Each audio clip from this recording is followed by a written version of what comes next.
안녕하세요. 전국에 한파가 찾아오고 손발은 물론 코끝까지 차가워지는 계절이에요. 코로나 때문에 마스크를 내내 끼고 다니다가 올겨울엔 방심을 했는지 그새 감기 몸살에 걸려 며칠을 알아 누웠는지 몰라요. 모두 감기 조심 또 조심하시라고 초면이지만 당부드리면서 이야기를 시작해볼까 합니다. 저는 세자매 중 막내딸로 사랑받으며 자랐어요. 어렸을 때는 예쁜 옷도 먹는 것도 늘 언니들 다음인 제가 막내인 것이 죽도록 싫었는데 지금은 언니들보다 젊다는 이유로 제가 언니들을 놀리니 무척 재미가 있습니다. 저는 지금 대학교 앞에서 3,000원짜리 우동 가게를 하고 있습니다. 원래는 작은 골목에 천막을 쳐두고 하던 장사였는데요. 공부하는 학생들이 조금이라도 더 편안한 마음으로 먹고 갔으면 해서 얼마 전 빈 가게 한 칸에 들어가 인테리어를 싹 고쳤습니다. 그만큼 비용은 들긴 했지만 우동 가격을 올릴 수는 없었어요. 원래 이 우동집은 저희 엄마가 하시던 곳이거든요. 저희 엄마요. 손이 우동인지 우동이 손인지 모를 만큼 퉁퉁 부은 손으로 매일매일을 하루 종일 서서 자리를 지키셨어요. 그만큼 우동 가게에 애정이 많았어요. 어렸을 때는 엄마가 하루도 빠짐없이 우동을 팔고 있는 게 좋진 않았어요. 그때 당시 팔아봐야 2,000원짜리 우동이 얼마나 남았겠어요. 그래도 싼 맛에라도 매일같이 찾아주는 학생들이 있으니 엄마는 하루도 헛걸음 시키고 싶지 않으셨던 것 같습니다.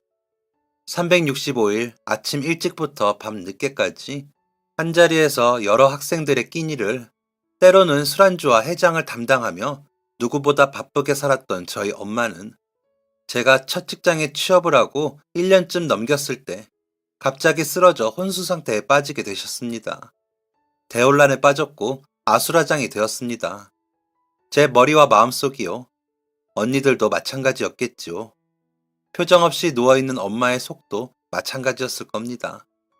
엄마가 평소에 당뇨를 앓고 계시는 건 알고 있었지만 이렇게 쓰러지실 정도로 정도가 심한 줄은 차마 몰랐습니다.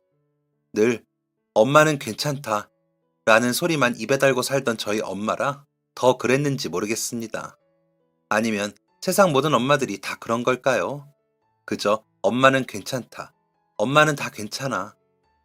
혼자서 우동 8그릇을 동시에 펄펄 끓여내고 설거지를 하는 엄마가 늘 튼튼하고 건강한 줄로만 알았습니다. 뭐든 해내는 엄마였기에 아픈 몸도 엄마답게 잘 이겨낼 거라고만 바보처럼 그리 생각했습니다. 얼마나 바보 같은 딸들인가요? 같은 여자이면서도 엄마는 늘 강하다고만 생각했던, 아니, 엄마도 약하다는 걸 알면서 애써 강하다고만 믿어왔던 바보 같은 딸들입니다. 엄마는 그렇게 저희 세자매의 울부짖음도 모른 채 하시고 긴 혼수 상태에 빠지고 마셨습니다. 시간이 얼마나 흘렀을까요? 저희 자매는 부정하는 시기를 지나 슬픔에 잠기기 시작해 있었습니다. 엄마도 저희 자매의 마음을 읽으셨는지 드디어 눈을 뜨셨습니다. 첫째 언니의 전화를 받고 회사 반차를 내고 병원으로 달려갔어요. 그렇게 저희 세 사람이 모이자 엄마가 힘겹게 입을 떼셨습니다. 고은아, 주은아, 엄마 때문에 많이 놀랐지? 미안하다. 엄마 괜찮아? 엄마가 뭐가 미안해. 엄마 이렇게까지 아픈 줄도 모르고 다 괜찮은 줄만 알았던 우리가 미안하지. 미안해, 엄마. 그리고 그 입에서 나온 엄마의 말씀은 제게 큰 충격을 안겨주었어요. 내가 죽으면 첫째한테 남긴 유언대로 해라. 둘째 언니와 저는 동시에 첫째 언니를 쳐다봤지만 언니의 입은 열리지 않았고 엄마의 유언은 끝내 들을 수 없었습니다. 혜은 언니한테? 엄마는 제 질문에 고개를 끄덕이는 것으로 대답을 대신하셨습니다. 서운했어요. 우리도 엄마의 자식인데 언니한테만 유언을 남기신다는 것이. 왜 나한테는 따로 하고 싶은 말이 없어? 저의 질문에 언니들이 동시에 저를 바라보았어요. 엄마가 위급하신 와중에도 평소 같은 투정이 튀어나와 버린 것이었습니다. 지금 생각해보면 제 이런 성격 때문에라도 엄마가 별다른 말씀을 남기지 않았지 않았나 싶습니다. 엄마는 고개를 끄덕 희미하게 웃어 보이시고는 저와 맞잡은 손에 힘을 주며 말씀하셨어요. 있지 하고 싶은 말, 사랑한다는 말, 내 딸 주은이 사랑한다. 고은이 혜은이도 사랑해. 나도 사랑해, 엄마. 엄마는 크게 말씀하시거나 소리내어 웃지는 못하셨지만 의식이 돌아오고 하루를 꼬박 저희 자매와 함께 보내셨습니다. 눈을 감고 있는지, 눈을 뜨고 있는지, 소리조차 없는 엄마의 곁에서 밤을 지새우다 둘째 언니의 부름에 잠깐 바람을 쐬러 나갔어요. 둘째 언니는 엄마의 유언을 대충 예상하고 있는 듯 했습니다. 주은아, 엄마한테 너무 서운해 하지 마. 우리한테 말씀 안 하신 건 다 이유가 있을 거야. 내 생각엔 아무래도 혜은 언니한테 집을 남기실 생각이신가 봐. 둘째 고은 언니는 덤덤하게 제게 말했습니다. 덤덤한 말투 뒤로 왠지 모를 날카로움이 느껴졌지만 기분 탓이겠거니 했어요. 엄마의 전 재산은 빌라 한 채. 엄마가 평생 대학교 앞 작은 우동집에서 비가 오나 눈이 오나 악착같이 우동을 팔아 겨우 마련한 집이었습니다. 그 말 뒤로 한참을 다른 대화를 나눴습니다. 그리고 화장실에 잠깐 다녀오겠다던 둘째 언니가 오지 않아 화장실로 찾아갔는데 첫째 언니와 둘째 언니가 나누는 대화가 들려왔습니다. 그래서 엄마 유언이 대체 뭔데? 왜 숨기는 거야? 우리도 딸인데 알아야지. 대체 그게 왜 화가 날 일인데? 지금 우리한테 중요한 건 엄마 아니야? 언니, 다들 뭐 하는 거야? 여기서 왜 싸워? 야, 주은아, 네가 말 좀 해봐. 너 안 서운해? 엄마 유언 우리만 모르는 거. 솔직히 말해봐. 언니, 엄마가 언니한테 집 주신다고 하면 우리가 나누자고 할까봐 일부러 숨기는 거 아니야? 야, 김고은, 무슨 말을 그렇게 해? 엄마가 나한테 집을 왜 주셔? 제발, 제발 그만해. 지금 이게 무슨 어이없는 상황이야. 고은 언니, 내가 아까 언니 말투 이상해도 기분 탓이겠거니 하고 별다른 말 안 했는데 언니는 엄마 저렇게 힘드신데 그깟 집이 중요해? 그리고 까놓고 말해서 혜은 언니한테 주시겠다고 한들 우리가 할 말 있어? 우리 학교 다니고 연애하느라 바쁠 때 엄마 우동집에서 내내 같이 일손 도운 건 혜은 언니였어. 진짜 우리끼리 이러지 말자. 엄마가 우리들만 안 사랑해서 유언 따로 안 남긴 건 아니란 거 이제 알았잖아. 그럼 된 거 아니야? 그냥 제발 좀. 우린 마지막 가시는 길까지 곁에서 잘 지켜드리기나 하자. 응? 그래, 언니. 내가 미안해. 막내 말 들어보니 틀린 거 하나도 없네. 내가 잠깐 미쳤었나 봐. 미안해. 아니야, 미안할 것 없어. 네 입장에서 그럴 수 있다고 봐. 근데 고은아, 네가 생각하는 전혀 그런 거 아니었어. 엄마 유언, 엄마가 꼭 나중에 이야기하라고 하셔서. 엄마랑 약속해서 지금 너희한테 이야기 못하는 것 뿐이지 다른 뜻 있어서 그런 건 아니야. 언니는 덤덤하게 그리고 그동안 보지 못했던 제법 언니다운 모습으로 둘째 언니를 다독여 주었습니다. 저도 엄마한테 서운하다 투정하지 않았던 것은 아니었습니다. 유언을 왜 언니한테만 이야기해? 서운해 하는 애교 섞인 투정에도 엄마는 완고했습니다. 마음의 준비를 하셔야 할 것 같습니다. 엄마가 돌아가시던 날 밤 첫째 언니는 우리를 불러 모았어요. 엄마의 뜻대로 엄마의 유언을 우리에게도 전하겠다고. 어쩐지 그 말을 꺼내는 언니의 얼굴이 그리 좋지 않았습니다. 누워있는 엄마는 눈을 감고 그저 아무 말씀이 없으셨습니다. 불편하고 무거운 침묵 속에서 한참을 머뭇거리던 첫째 언니가 입을 열었습니다. 엄마 돌아가시면 대학에 집을 기증하기로 하셨어. 무더운 여름에도 살이 찢어지는 겨울에도 가난과 사투를 벌이며 우동 한 그릇 한 그릇 겨우겨우 팔아 모아온 돈. 그렇게 힘들게 살아온 엄마 인생의 모든 것이었던 그 집을 아무 연관 없는 대학에 기증하겠다니 저희는 당황할 수밖에 없었습니다. 놀랐지? 너희들 그런 반응은 예상했어. 나도 처음에 엄마 말씀 듣고 많이 놀라고 당황했거든.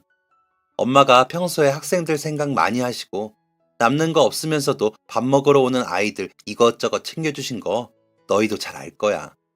그냥 나는 그런 생각이 들더라. 엄마다운 결정을 하시는구나. 어쩌면 엄마가 평생 하고 싶으셨던 일을 이제야 하시는 게 아닐까 싶어. 공부하느라 돈 없고 배고픈 학생들 많이 먹어야 한다며 2,000원이라는 가격에 곱빼기 양을 양껏 퍼주시던 엄마였습니다. 저희가 어떻게 그런 엄마의 마음을 모를 수가 있겠어요. 매일같이 보고 자란 모습인데요. 그 따뜻한 마음을 알기에 차마 아무 말도 할 수가 없었습니다. 저는 언니들을 번갈아 바라보았습니다. 그때 꽤 혼란스러운 듯 하던 둘째 언니가 제 눈을 보며 이야기했어요. 그래, 엄마가 힘들게 번 돈인데 엄마 하고 싶으신 거 꼭 하실 수 있게 돕지는 못할 망정 다른 생각하면 안 되지. 그리고 우린 엄마의 그런 멋진 마음을 누구보다 가장 가까이서 지켜봐온 딸들이잖아. 우리가 엄마의 마음을 몰라주면 누가 알겠어? 우리 엄마 이토록 훌륭하신 분이라는 걸. 근데 진짜 멋있지 않아? 우리 엄마 말이야. 둘째 언니의 말을 들은 첫째 언니가 저희 둘을 꼭 끌어안았습니다. 우리 동생들이 이 키만 멀대같이 큰 언니보다 훨씬 낫네. 엄마가 돌아가셔도 우리 가족의 의리는 변함없을 거야. 눈 감으셔도 늘 곁에 있다 생각하고 엄마가 해오신 대로 그렇게 바르게 살자. 자린고비처럼 구두쇠처럼 그렇게 가난을 자처하며 살았던 엄마. 힘들었던 시절부터 살만해진 최근까지도 아끼고 아껴 남에게 해줄 것들을 찾아보던 엄마. 엄마는 늘 흰 쌀밥에 김치만 있으면 진수성찬이라고 하시다가도 저희 자매나 지나가는 이웃 학생들에게는 오색 찬을 챙기고 대접할 만큼 자신보다 남을 먼저 생각하고 베풀고자 했던 그 마음만은 남달랐습니다. 첫째 언니는 알고 있었습니다. 사람의 인생은 배움의 연속이라는 말을 늘 입에 달고 사셨던 엄마의 마음을. 저는 마냥 공부하라는 잔소리로만 생각했었는데 사는 동안 한평생 대학교 근처에도 못 가본 엄마의 눈에는 집안 환경이 어려워 마음 놓고 공부하지 못하는 학생들이 늘 안타깝게 비춰졌던 것이었어요. 누구보다 외롭고 고단했던 당신의 삶 가운데서도 자신이 가진 것을 우리 자매에게 그리고 어려운 이웃들에게 아낌없이 주던 엄마. 엄마의 그 애절하고도 강인했던 사랑으로 저희가 이렇게 잘할 수 있었다는 것을요. 그리고 그 말에 이어 첫째 언니의 입에서 나온 말들은 현실을 부정하고 싶을 만큼 커다란 충격이었습니다. 사실 내가 너희들한테 이 말을 하는 게 말하고 있는 지금도 잘하는 일인진 모르겠어. 엄마가 직접 말씀하실 거라 생각했고 당신이 말하고 싶은 때가 있으시리라 생각했었거든. 왜? 무슨 얘긴데? 엄마가 지금 막내 너보다 훨씬 더 어렸을 때 그 어린 나이에 일자리를 찾아서 서울로 혼자 상경하셨대. 그때 아빠를 만나게 되었고 결혼을 하셨어. 엄마는 그때 세상이 제일 아름다웠다고 했어.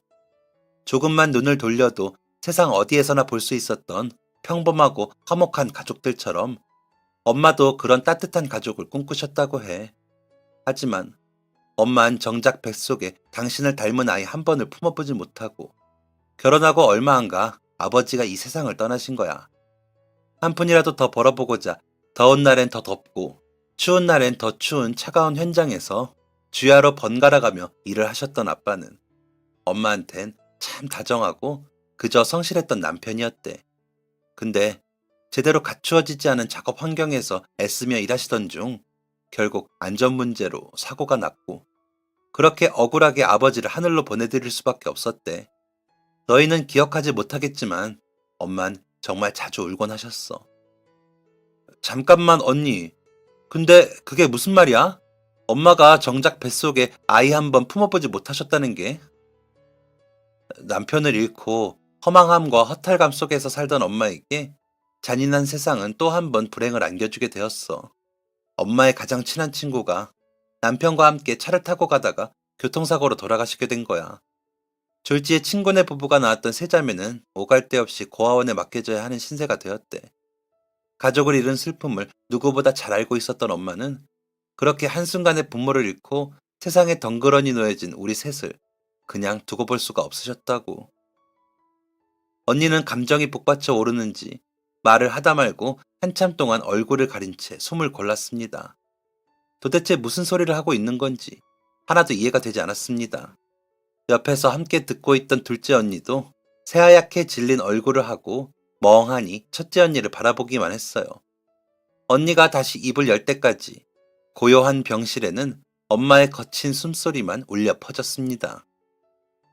엄마는 그렇게 고아원에 맡겨져 올지 안 올지 모르는 새로운 가족을 기다려야 하는 그 몇 년이 어른들에겐 별거 아닌 시간일 수 있지만 아이들한텐 인생에 큰 변화가 있을 수 있는 시간 아니겠냐고 사람들을 설득하고 우리를 입양하신 거야. 그러니까, 그러니까, 언니 말은 엄마가 아니라는 거야? 언니, 무슨 말인지 하나도 모르겠어. 우리가 엄마 친딸이 아니라는 거야? 늦게 말해줘서 너무 미안해. 모든 것을 알고 있었던 언니는 미리 말해주지 못해 미안하다는 말뿐이었습니다. 때가 되면 직접 말씀하실 거라 생각해 기다리고 있었다고. 아마 지금 엄마가 말을 할 수 있는 상태였다면 너희들 손을 붙잡고 직접 말씀하셨을 거라고. 엄마가 친엄마가 아니라는 사실을 알게 된 저희 두 사람은 충격에 빠졌습니다. 침대에 누워 곤히 눈을 감고 있는 엄마의 손을 덥석 잡았습니다. 묻고 싶었습니다. 지금이라도 묻고 싶어서 손을 잡았는데 엄마? 엄마! 엄마!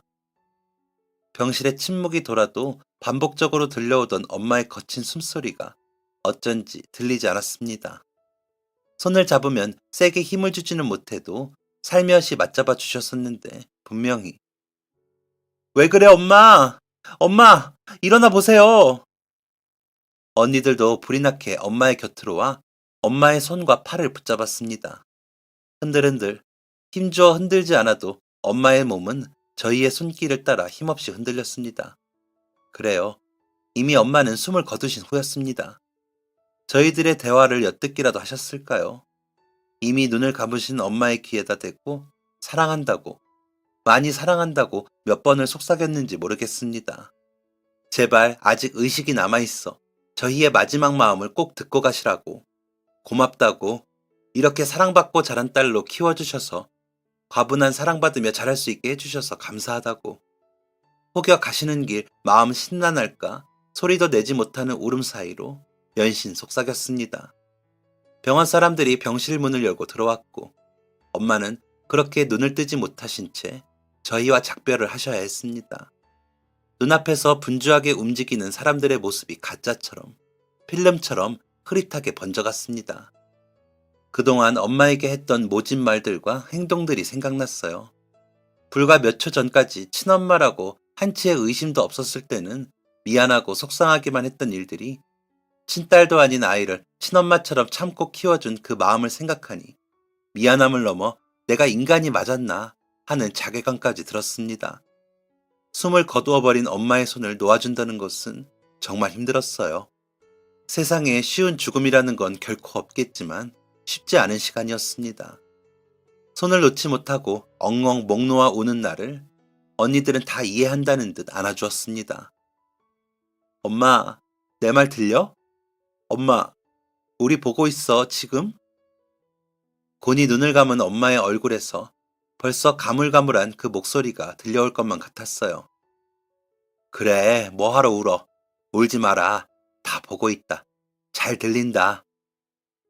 저희 자매는 엄마의 뜻을 따르기로 했습니다. 첫째 언니도 둘째 언니도 그리고 저도 어느 누구 하나 넉넉하지는 못한 삶을 살고 있었지만 엄마에게서 남부럽지 않은 사랑을 받았기 때문에 못난 욕심은 부리지 않기로 했습니다.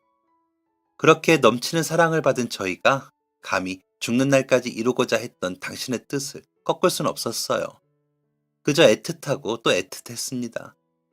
엄마가 이루고자 했던 꿈을 이루어드리는 것이 엄마를 제대로 기리는 일이고 또 그리워하는 올바른 방법이라고 생각했어요. 저희 세자매는 한마음으로 재산 상속 포기각서를 썼습니다. 언니는 엄마의 유언을 정리해 두었던 종이 한 장을 꺼냈어요. 엄마가 세상을 떠나며 기증하기로 마음먹은 것은 집뿐만이 아니었습니다. 자신의 시신까지도 의과 학생들의 교육용으로 기증하고자 하셨어요. 이루고자 하는 것들을 다 이루어 드리고자 마음먹었었지만 막상 엄마의 시신까지 그렇게 해드려야만 한다는 것이 정말 힘들었습니다. 하지만 생각을 고쳐먹어야 했어요. 늘 받기만 했던 저희가 엄마를 위해 진정 마지막으로 해줄 수 있는 것은 그것들 뿐이었으니까요. 그렇게 엄마는 모든 것을 나눠주고 세상을 떠나셨습니다. 작은 것부터 늘 나누고 베풀기에 바빴던 당신의 인생은 대체 어떤 인생이었을까요? 풍요롭지 않았고 마음 한편으로 늘 누군가를 그리워하면서 일부러 더 바쁘게 살았던 엄마의 삶. 하지만 따끈한 우동 한 그릇 같은 엄마의 온기는 저희 자매뿐만 아니라 세상을 따뜻하게 품어주고 있었습니다. 그래서 세상 사람들을 다 불러두고 이야기하고 싶었어요. 누구보다 힘들고 고단했던 시간들을 뒤로 한 채 좌절하고 망가지는 길보다 더 많이 베풀고 나누며 살고자 했던 엄마의 아름다웠던 그 삶을 지나가는 사람 붙잡고 이야기하고 싶었어요. 한 명이라도 엄마의 삶을 더 알아주었으면 해서. 그 애틋하고 간절했던 엄마의 마음을 들려주고 싶었어요. 엄마의 장례식은 그런 마음을 가진 사람들로 가득했습니다. 너도 나도 할 것 없이 엄마에게 고마웠던 이야기를 가슴속에 하나씩은 품고 있는 사람들이었어요. 약속이나 한 듯이 한데 모여 앉아 엄마에게 받았던 따뜻한 마음에 대해 이야기를 나누는 사람들. 정말 말도 안 되지만 혹시나 엄마가 그 자리에 함께 있다면, 그래서 이 모든 이야기들을 듣고 있다면 한 토시도 빠짐없이 모든 이야기를 다 듣고 가실 수 있기를 간절히 빌었습니다. 가만 봐. 누구냐?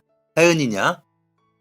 엄마의 친구분이라던 한 남자분이 저를 붙들고 물으셨습니다. 장례식장을 들어설 때부터 유독 눈가가 촉촉하게 젖어있던 분이셨어요. 저는 주은입니다. 저희 첫째 언니가 혜은, 둘째 언니가 고은, 저는 셋째입니다. 아이고, 그 꼬마 녀석이 벌써 이렇게 컸다고? 맞이인 줄 알았는데 고생이 많지? 너희들 밥은 챙겨 먹었냐? 네, 어르신. 국 좀 더 드릴까요? 아냐, 내버려둬. 아휴, 너희 엄마가 참 잘 키워놨네, 애들을. 처음 봤을 때 토끼 같던 녀석들이 이렇게 쑥 자라서 그렇게 갖고 싶다고 울부짖던 가족을 덥석 갔더니 뭐가 급해서 더 누리지도 못하고 이렇게 먼저 가는지.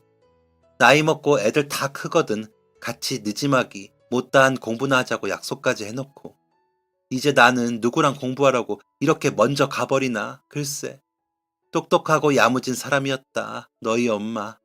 내 여태껏 너희 엄마를 싫어하거나 미워하는 사람은 단 한 명도 보지 못했어. 그 정도로 사람들한테 늘 잘하고 참 진실된 사람이었지. 너희 엄마가 늘 입에 달고 살던 말이 무언 줄 아냐? 우리 딸들은, 내 새끼들은 더 넓은 세상에서 더 많은 걸 배우면서 살았으면 하는 거. 가족이라는 따뜻한 울타리 안에서 마음껏 사랑받고 받았던 사랑을 세상에 나아가 또 다른 사람들에게 충분히 베풀 줄 아는 사람이 되었으면 하는 거. 딸들이 돈 잘 벌고 머리가 똑똑해 공부 잘하고 이런 것에는 관심도 없었어. 그저 세상을 행복하고 따뜻하게 사는 방법이 무엇인지를 깨달을 줄 아는 사람이 되기만을 바랐지. 근데 참 성격 급하게 바삐 갔다고만 생각했더니 할 일은 다 해놓고 갔어. 웃음이 나. 이제 못 본다고 생각하면 가슴이 미어지고 속상해 죽겠다가도 그 인간이 세상에 뭔 짓을 해두고 갔는지를 생각하면 웃음이 나. 기분이 어떻더냐. 딸된 입장에서 엄마의 마지막 소원을 들어드리는 기분이. 엄마의 이름으로 큰 대학교에 장학금을 전달하고 늘 고았던 그 사람의 육신을 그리 보내드린 것이 너희들 눈에도 보이느냐? 저쪽 어디 높은 곳에서 우리를 내려다보고 있는 그 사람이 가슴 벅차오르는 표정으로 사슴 같은 두 눈에 눈물을 그렁그렁 달고는 고맙다고 기쁘다고 활짝 웃고 있는 그 표정이 보여? 혹여 너희들이 나만큼 너희 엄마를 알지 못해 엄마가 기뻐하고 있다는 걸 못 알아볼까봐 대신 이야기해주는 것이다. 너희 세자매는 힘들어도 힘든 것이 아니야. 누구보다 행복한 얼굴로 너희를 지켜보고 있는 엄마를 생각해라. 지금 이 순간 꿈을 이루고 가장 행복해하는 것은 바로 그 사람이니까. 긴 이야기를 나누던 어르신과 저의 주변으로 어느덧 하나 둘 엄마를 그리는 분들이 모여들었고 장례식장에는 고요한 눈물이 번져갔습니다. 모두가 엄마를 알기에, 그 진실된 마음과 뜻을 알기에 어르신이 하는 모든 말들에 공감하는 듯한 표정이었어요. 저와 언니들 또한 마찬가지였습니다. 어르신이 하시는 말씀마다 엄마의 얼굴이 자연스레 떠올랐거든요. 진짜 여긴 다 저 같은 분들만 모여있나 봐요. 훌쩍이는 소리들 가운데 젊은 여자 한 분이 조심스레 손을 들고 말을 이었습니다. 저는 사장님께서 하시던 우동집에 자주 가던 학생이었어요. 한 그릇에 1,500원 하던 시절부터 그 우동집을 드나들었으니 아주 오래전 일이에요. 비싼 우동은 먹어본 적이 없어서 그랬나 모르겠어요. 세상에서 제일 맛있는 음식이 사장님이 뜨겁게 팔팔 끓여준 그 우동이었거든요. 제가 하도 자주 가니 제 얼굴을 기억하시고는 몰래 만두를 구워주시고 주머니에 책가방에 과자를 몰래 넣어주시고 하셨었는데 대학교 졸업하던 때 제가 울면서 그랬거든요. 사장님, 저 이제 졸업해서 여기 못 와요. 그랬더니 그 따뜻하고 두툼한 손으로 제 뺨을 어루만져 주시면서 학생아, 춥지? 우선 따뜻한 국물 먼저 먹어라. 나도 딸 같은 너 졸업한다니 서운은 하다. 그래도 일이 잘 커서 졸업한다니 그동안 우동 끓여 먹인 보람이 있다. 자랑스럽다. 좋은 대학 나와 멋지게 꿈을 향해 걸어라. 나는 앞으로 10년이고 20년이고 이 자리에서 똑같이 우동 팔고 있을 테니 살다가 힘들고 지칠 때 꼭 찾아와라. 다른 건 못해줘도 네가 그리 좋아하던 우동 내 실컷 끓여줄게. 졸업을 하고 취업을 준비하면서도 그 말씀이 잊혀지지가 않아서 조금만 더 노력하자. 어떻게 해서든 이 학교로 발령을 받자 하고 나니 10년이 흘렀어요. 10년 뒤에도 20년 뒤에도 진짜 자리에 계실 줄 알았는데 이제야 다시 예전처럼 얼굴 뵐 수 있게 되었는데 이렇게 가셔서 가슴이 너무 아프지만 마지막 가시는 길이라도 꼭 말씀드리고 싶어서 왔거든요. 하루도 빠짐없이 늘 따뜻하고 맛있었다고. 우동 맛도 우동 맛인데 속상하고 힘들 때마다 멀리 계시는 엄마처럼 챙겨주시던 말씀 하나하나가 정말 많이 따뜻했다고. 그 후로도 몇 번을 더 어머니께 도움을 받았던 인생에서 저희 엄마에 대한 기억이 또렷한 분들의 이야기들이 터져나왔고 저희 자매는 숨길 수 없는 눈물을 계속 닦아내며 이야기를 들어드렸습니다. 많은 분들의 이야기를 들으면서 제 마음속에 엄마에 대한 존경심은 더욱더 커졌습니다. 엄마가 좋은 분이라는 건 꺼지지 않는 난로처럼 항상 따뜻한 분이었다는 건 알고 있었지만 처음 보는 남들의 이야기까지 이렇게 들으니 대체 어떤 삶을 살다가 가신 건지 감히 가늠할 수조차 없더라고요.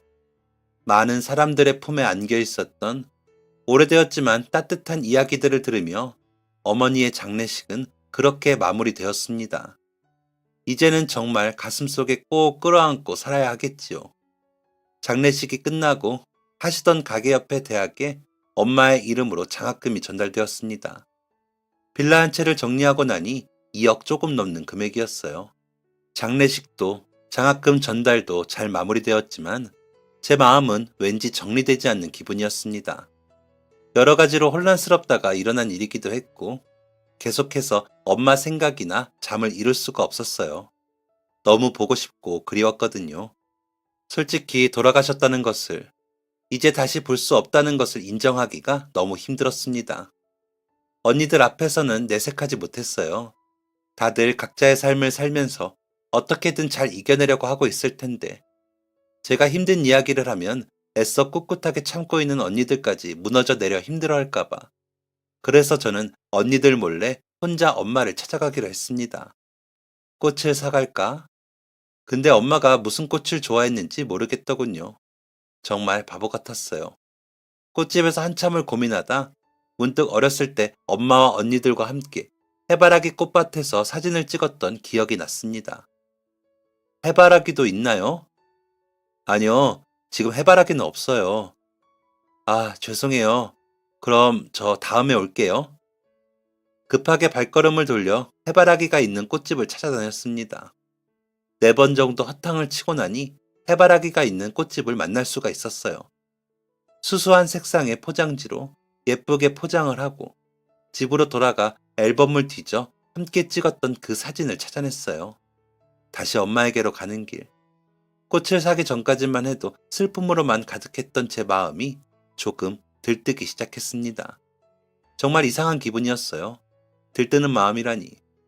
납골당에 도착해 엄마 앞에 서니 그제야 제 마음이 왜 그랬는지 알 것 같았습니다. 그냥 엄마를 보러 간다는 생각에 빨리 엄마를 보러 가야지 하는 마음에 그랬던 것. 그 이상도 이하도 아니더군요. 가져온 해바라기 꽃과 사진을 엄마 앞에 놓아드리고 한참을 가만히 서 있었습니다. 엄마한테 묻고 싶었던 질문 하나가 있었지만 입 밖으로 꺼낼 수가 없었어요. 약속이라도 한 듯 언니들을 만나게 되었거든요. 각자 손에 사진 한 장씩을 들고 벚꽃도 코스모스도 꽃집에서 구할 수가 없어 사진만 들고 왔다는 언니들을 보니 웃음이 났습니다. 손에 들린 사진 속에는 배경만 바뀌었지 늘 같은 옷, 같은 표정을 하고 있는 엄마는 변함이 없었어요. 사진을 보니 가슴이 또 시큰해져 왔지만 조용히 엄마를 기리는 것으로 눈물을 대신하고 있었습니다. 언니들과 나란히 손을 마주잡고 사진 속 엄마를 하염없이 바라보았어요. 그런데 조용히 엄마를 기리고 있던 그때 앳된 얼굴을 한 여학생 한 명이 쭈뼛쭈뼛 우리 옆으로 왔습니다. 어? 우동집 김순애 할머니 맞나요? 맞는데 어떻게 왔어요? 아, 처음 뵙겠습니다. 저는 송다희라고 합니다. 할머니께서 기증하신 장학금 받고 공부하는 학생이에요. 너무 감사하고 또 감사한데 어떻게 감사할지 모르겠어서 무작정 찾아왔어요. 제가 아는 건 성함밖에 없어서. 어른들께서 우동집 김순애 할머니라고 하면 다 알아들을 거라고 해주셔서요. 아, 잘 찾아왔어요. 여기에요. 찾아온 여학생은 엄마가 남긴 장학금을 받고 공부를 하게 됐다는 학생이었습니다. 갑작스러운 상황에 당황한 저희 세 자매의 눈을 천천히 한 명씩 바라보던 학생은 말을 이어갔습니다. 어르신, 감사합니다. 저한테 이런 기적이 있을 줄은 몰랐어요. 할머니, 저요, 엄청 힘들었는데 덕분에 멀쩡히 일어나서 세상과 어우러져 살아보려고 해요. 저 2달 전에 부모님이 돌아가셨거든요. 그래서 갑자기 고아가 됐어요. 엄마 아빠가 세상에 없다는 것만으로도 충분히 힘든데 하고 싶었던 공부까지 포기해야 하는 상황이었어요. 왜? 어째서 하필 나한테 이런 일이 생긴 걸까? 하늘을 원망해보고 그러면 안 되는 걸 알면서도 이렇게 저를 두고 먼저 가신 부모님까지 원망해봤어요. 물론 원망한다고 해서 달라지는 것은 없었지만요. 다 원망하고 나니 포기할 용기가 생겼어요. 그래서 속상한 마음 다 털어버리고 포기하려고 했는데 학교에서 전화가 걸려왔어요. 당황했어요. 왜 전화가 왔지? 아, 등록금 아직 못 내서 그런가? 지금 바로 입학 포기한다고 이야기를 하면 되는 건가? 근데 전화 너머로 너무 믿기지 않는 말들이 쏟아져 나오는 거예요. 저처럼 가난하고 힘든 학생 도와주라고 어떤 분이 큰 돈을 기부하신 일이 생겼다고. 아, 그렇구나. 그런 일이 있었구나. 와닿지도 않았어요. 근데 이걸 왜 나한테 얘기해 주는 거지? 아무 말 없이 기계처럼 대답만 하다가 전화를 끊고 나서야 알았어요. 아, 나한테 기적이 일어났구나. 지금 머리로 상상만 했던, 감히 내가 기도했던 천사가 진짜 나를 도와주는구나. 내가 지금 기쁜 상황이구나. 머리로는 차분하게 하나씩 정리해서 생각을 하면서도 가슴이 너무 두근거렸어요. 너무 쿵쾅거려서 손가락이 막 떨리더라고요. 나 진짜 대학 가도 되는 건가? 나 공부 계속할 수 있는 건가? 내가 본 적도 없는 사람이 힘들게 번 돈으로 감히 맘대로 학교 다니고 양껏 공부를 해도 되는 건가? 그리고 거울을 봤는데 두 볼이 빨갛더라고요. 축 처져 있던 팔자주름도 없어지고 웃고 있는 제 얼굴이 무서웠어요. 다 포기했었는데 욕심을 품게 되는 제가 무서웠어요.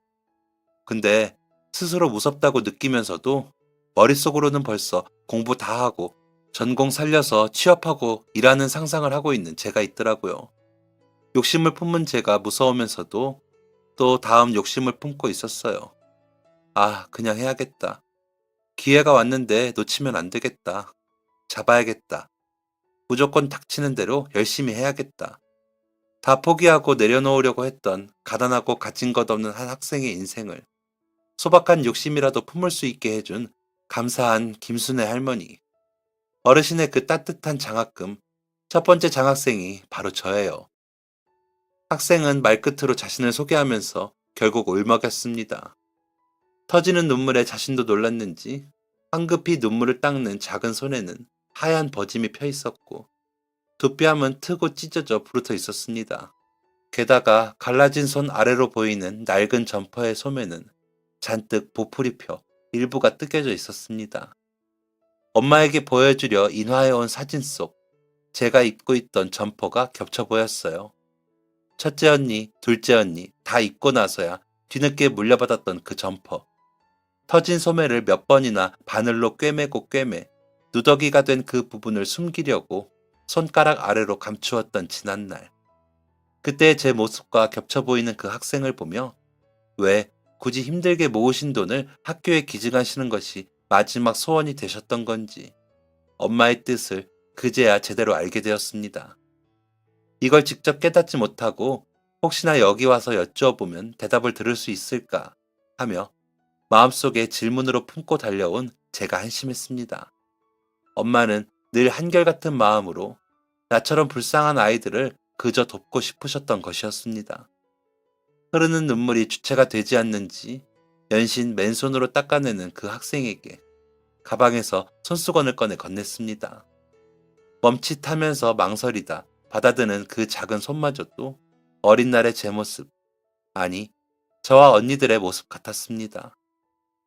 열심히 공부하고 성공해서 저도 꼭 할머니처럼 될 거예요. 세상에 가난하고 싶어서 가난한 사람은 없잖아요. 억울하지 않은 사람도 없고 조금이라도 덜 억울한 마음으로 한 명이라도 더 공부할 수 있게 저도 저 같은 사람을 도울 수 있는 사람이 될 거예요. 김순애 할머니 앞에서 꼭 약속드리고 싶어서 그래서 찾아왔어요. 저 잘하는 모습 지켜봐 달라고. 힘들게 벌어 모으신 돈 헛된 곳에 썼다는 생각 들지 않으시게끔. 저를 비롯해서 앞으로도 많은 학생들이 절망 속에서 구원될 거라고.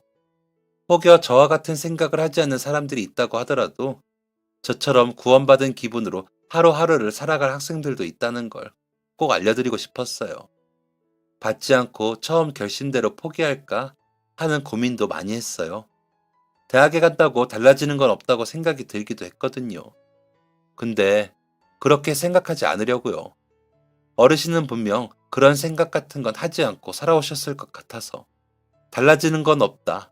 이런 나약한 생각은 절대 안 하셨을 것 같아서. 달라지는 게 많다고, 제가 절망을 벗어나 희망 속에서 성공할 수 있다고 꼭 보여드릴게요. 약속하고 또 약속할게요. 여기 저 혼자 있는 게 아니니까 어르신을 포함해 네 분께 약속을 드리는 셈이네요. 잘할 수 있을까? 사실 오는 길에도 하늘에 계신 엄마 아빠한테 여쭈었거든요. 엄마 아빠, 나 잘할 수 있을까? 물론 대답은 들려오지 않았지만 잘 해낼 거예요. 무조건. 그래서 꼭 어르신처럼 저도 저 같은 사람을 도울 수 있는 사람이 될 거예요. 학생은 눈물을 내내 닦아내면서도 끝까지 말을 이어갔습니다. 반짝거리는 두 눈동자에서 결의에 찬 눈빛이 일렁였어요. 엄마의 도움이 빛을 발하는 순간을 두 눈으로 보게 된 첫 번째 날이었습니다. 경직된 표정으로 자신의 포부를 이야기하며 약속을 하겠다는 그 얼굴 아래로 바들바들 눈물을 닦아내는 학생의 손이 안쓰러웠어요. 잘할 수 있어요, 학생. 네? 이렇게 예쁘고 고운 마음을 가진 사람이라서, 여리면서도 강한 마음을 가진 멋진 사람이라서 꼭 잘해낼 거예요. 학생이 하고자 하는 일이 그 무엇이라 한들, 앞으로 학생 앞에 그 어떤 장애물이 나타난다고 한들, 지금 같은 마음이라면, 오늘 같은 마음이라면 반드시 잘해낼 거예요. 앞으로 어떤 꿈을 꾸고 목표를 가져도 다 이루게 될 거예요. 오늘 저희 셋은 엄마를 잃고 그리운 마음에 투정 부리러 온 못난 딸들이었는데, 엄마가 세상에 남기고 간 것이 대체 무엇일까 마음속에 의문을 품고 왔는데, 학생을 보니까 엄마가 남기고 가신 게 대체 뭐였는지, 아니 얼마나 귀한 것을 남기고 가셨는지 알 것 같아요. 솔직히 저희 셋 다, 그리고 어머니조차도 상상조차 못했어요. 이렇게 학생이 직접 인사를 하러 여기까지 와줄 거라고는. 제가 김순애 할머니 딸이라서 잘 아는데 지금 아마 입이 귀에 걸리도록 한박 웃음을 짓고 계실 거예요. 너무 기쁘고 행복하고 뿌듯해서 학생을 등에 업고 운동장을 달리고 싶으실 거예요. 사시는 동안에도 좋아하시던 일이었거든요. 나누고 베풀며 사는 일.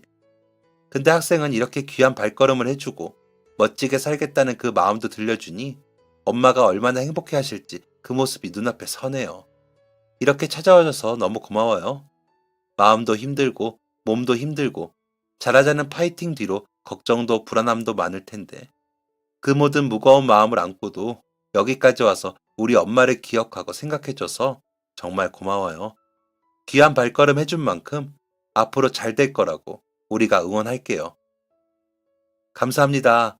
전 정말 한 것도 없는데 이렇게 좋은 말까지 해주시고 응원까지 해주시니까 어떻게 해야 될지 모르겠어요. 아무것도 안 해도 돼요. 그냥 눈물이 나면 울고, 울고 싶으면 울고. 안아줄까요? 저도 모르게 학생에게 두 팔을 벌렸습니다. 멈칫하는 그 두 팔이 저를 너무 닮아 있어서 대답을 기다리지 못하고 안아주었어요. 그리고 그 학생의 긴 이야기에서 저는 또 한 가지를 배웠습니다.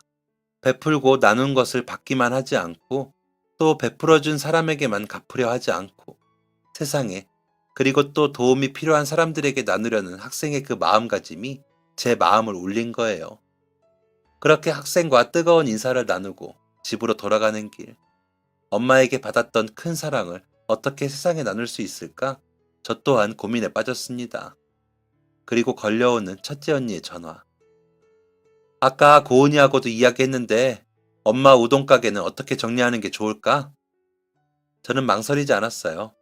제 정답은 이미 정해져 있었거든요. 언니, 가게 정리하지 말자. 엄마처럼 맛있게 할 수 있을지는 모르겠지만 엄마 그 뜻 이어서 내가 계속 하고 싶어. 주은아, 너 진심이야? 다니던 회사는 어떡하려고? 진심이야 언니. 아까 그 학생 이야기 듣는데 새삼 그렇더라고. 나 엄마한테 조건 없이 받았던 그 사랑. 세상에 그런 사랑이 고픈 아이들한테 나누면서 살고 싶어. 엄마가 평생 그렇게 살았듯이. 막내가 나보다 낫네. 너 때문에 또 눈물 난다. 잠깐 끊어. 네. 저는 그렇게 엄마의 우동 가게를 이어받아 학교 앞에서 계속 장사를 하기로 마음먹게 되었고, 회사를 퇴사한 후 적은 돈으로 깔끔하게 인테리어를 바꾸고 장사를 시작했습니다. 그동안 왜 문 안 열었냐고 투덜대며 들어오던 학생들이 주인이 바뀌어 있자 당황하며 문을 나서곤 했습니다. 그래서 간판을 바꾸었어요. 김순애 할머니 우동집으로요. 가게는 엄청 비좁았지만 벽에 엄마 사진과 간단한 문구도 걸었어요. 그냥 단순한 문구입니다. 당신이 머무는 동안은 근처에 그 누구도 배고프지 않기를 바랐던 우리 엄마. 그래서 시작했던 우동집. 엄마가 여러분을 생각했던 그 마음처럼 정성과 사랑을 담아 요리하겠습니다. 그때와 변함없이 여전히 작고 비좁은 가게지만 그 가격과 맛을 기억하고 다시 방문해주는 학생들과 장례식장에서 이야기를 나누었던 분들이 있어 오늘도 김순애 할머니의 우동가게는 북적거립니다. 누구보다 고단하고 힘들게 살아오면서도 더 어려운 사람들을 돕고 싶어 하셨던 어머니. 그립고 보고 싶은 나의 어머니를 추억하며 이야기를 마칩니다. 처음 이 사연을 보내기로 마음먹었을 때의 그 목적처럼 이 이야기를 듣고 한 분이라도 어려운 사람에게 나누고자 하는 마음이 들었으면 좋겠어요. 추운 겨울, 마음이 담긴 나눔과 사랑으로 세상이 조금은 따뜻해지기를 바라봅니다. 감기 조심하시고 기억에 남을 연말 되세요. 감사합니다. 지금까지 사연 들어주셔서 감사합니다. 사연이 재밌으셨다면 구독과 좋아요를 눌러주세요. 감사합니다. 안녕히 계세요.